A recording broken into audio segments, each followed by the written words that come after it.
Good morning, everyone. The Honorable Adjudicators, I'm Amirah Kayyisah Amin, and I'm from SMKN 43 Jakarta. And today, I will be giving my statement from the motion of in areas prone to disasters, this House believes that state should prioritize disaster mitigation over relocation. We, as proposition, firmly believe that in disaster-prone areas, government should prioritize disaster mitigation rather than relocation. Disaster mitigation means strengthening infrastructure, improving warning systems, building flood barriers, enforcing resilient urban planning, and invest in preparedness so communities can continue living safely where they are. Relocation, while it sometimes is necessary in extreme cases, should not be the primary response because it is economically costly.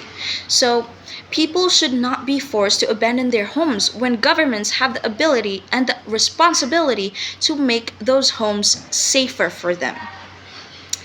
Communities are more than just physical buildings. They are people. People who develop deep cultural, historical, emotional, and economic ties to where they live.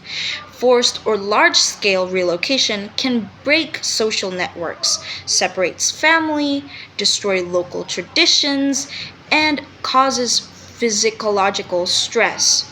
For example, fishing communities rely on coastal access. Farming communities rely on local and land conditions. Indigenous groups often have spiritual connections to the ancestral land. Relocation sounds simple in theory, but in reality, it is extremely expensive. The government must purchase new land. They must build new housing for the people. They must create new infrastructure for the people.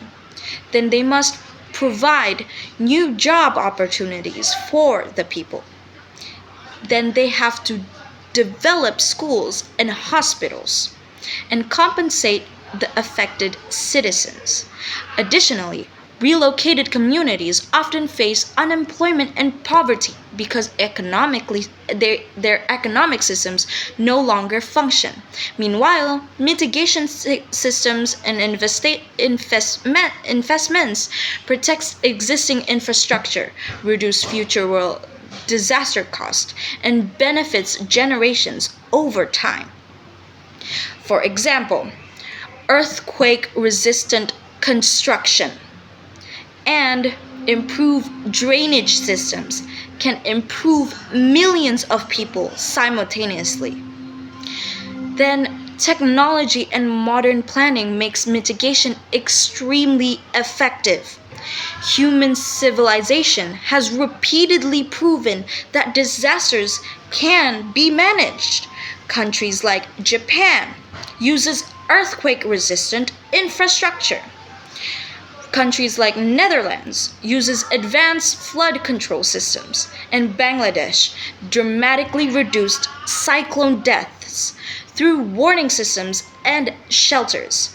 These are examples that show how smart mitigation saves lives without uprooting population, not just abandoning vulnerable areas entirely.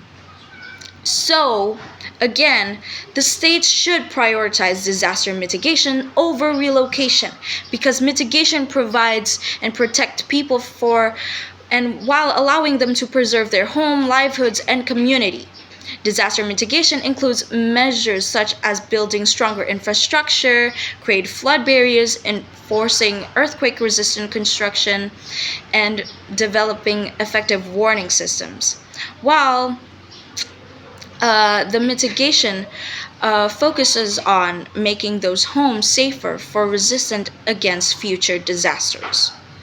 In many disaster prone regions, people rely heavily on their local environment for survival and income. Like I said before, fishermen depends on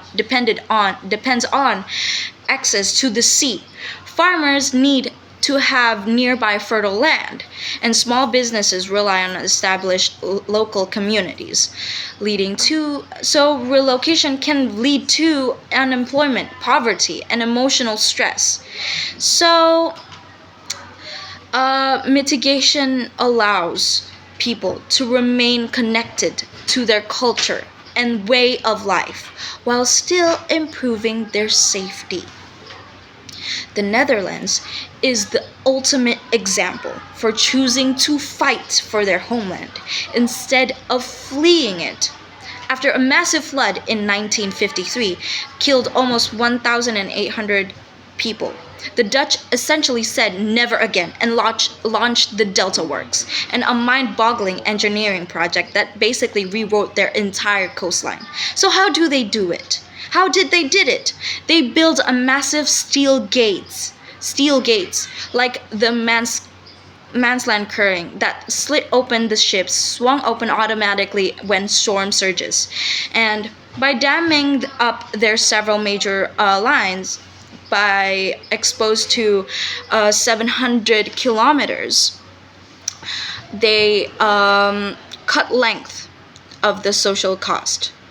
So they reinforced thousands of miles of their earthen walls, blending them into towns and parks so they don't just look like ugly concrete barriers. So lately, they have realized that just building higher walls isn't enough because of the climate change. So they started a project called Room for the River. They intentionally lower the fields, move dikes back, and create areas that are allowed to flood safely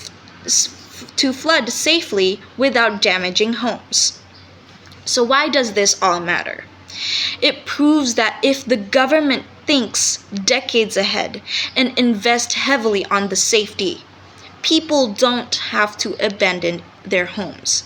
Now, the Dutch are the world's go-to experts, helping places like New York and New Orleans figuring out how to stay dry. So, that's all from my statement. Wassalamualaikum warahmatullahi wabarakatuh.